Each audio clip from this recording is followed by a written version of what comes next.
Good morning, April 28th, reading from Jesus Calling by Sarah Young. As you look into the day that stretches out before you, you see many choice points along the way. The myriad possibilities these choices present can confuse you. Draw your mind back to the threshold of this day, where I stand beside you, lovingly preparing you for what is ahead. You must make your choices one at a time, since each is contingent upon the decision that precedes it. Instead of trying to create a mental map of your path through this day, focus on my loving presence with you. I will equip you as you go, so that you can handle whatever comes your way. Trust me to supply what you need when you need it. References are Lamentations, chapter 3, verses 22 through 26, and Psalm chapter 34, verse 8. So what this tells me is that, sometimes you wake up and you have a plan for your day, and you really want it to go right.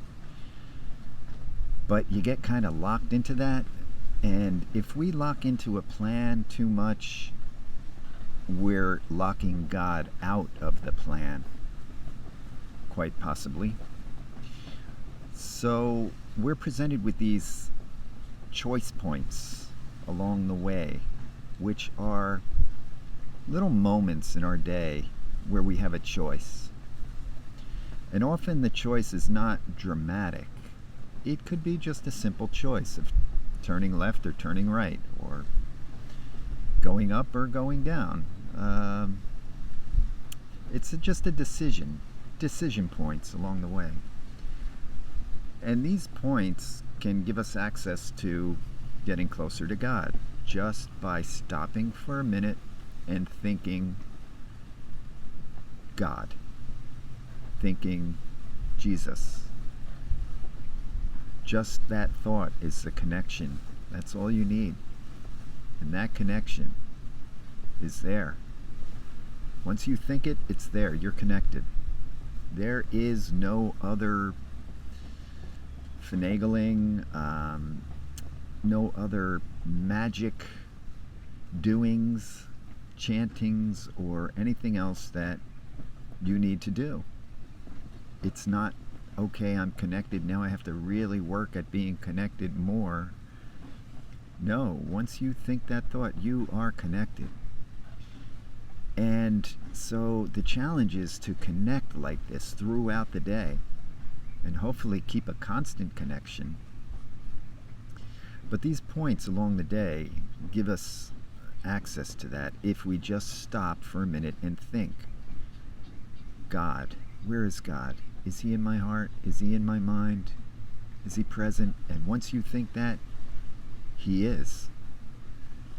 And the points, again, could be like physical points, like they could be decisions that you need to make. Should I do this or that, or go here or that, or say this or say that? But they could also be just physical points. You're walking up a flight of stairs. You get to the top. You open the door. You're entering a room. Those are all points where you can consciously think God. Think of God, and you are connected. When you leave that room, that becomes an action that you can use as access to a God thought. When you get in your car and close the door, that can be a point, an access point to a God thought. When you start your car, whatever works for you in the day, throughout the day, that you can identify as a point to stop just for a second and think God thought and connect with God. And the more often you do that, the more connected you are. And it leaves you open for change and for flexibility, and relieves you of the burden of having to have it all figured out, all planned out, because it's not going to work out the way you think, the way you plan. I don't know who said it. Some credit it to John Lennon, but I think he says, plans are something that we do while life happens. Something like that. Life just happens, and the plans we make, well, they're all well and good, but don't expect them to work out that way. And be open for what God is trying to get us to do. And that's my thought for today. Thank you, Sarah Young. Think you were something